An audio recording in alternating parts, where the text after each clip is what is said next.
Who can receive communion in a Catholic Church?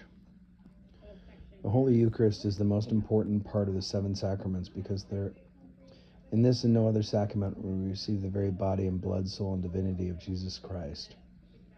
Innumerable precious graces come to us through the reception of Holy Communion.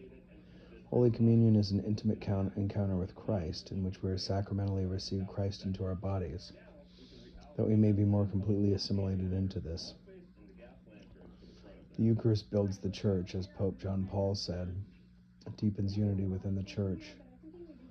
Christ in the Eucharist also strengthens the individual because Catholic Church sets out specific guidelines regarding, first, you must be in a state of grace.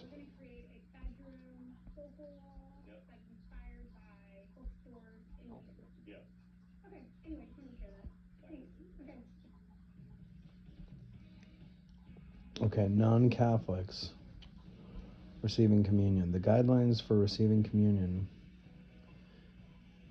by the U.S. bishops and published missalates explain.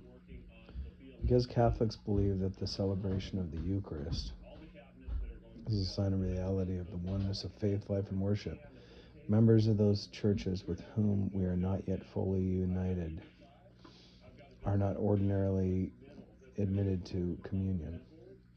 Eucharist sharing is an exceptional circumstances by other Christians, requires permission according to the directives of the diocesan bishop and provisions of canon law.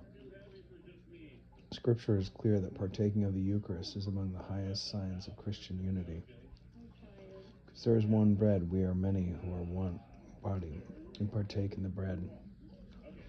Normally impossible for non-Catholic Christians to receive Holy Communion, for to do so would be to proclaim a unity to exist that regrettably does not.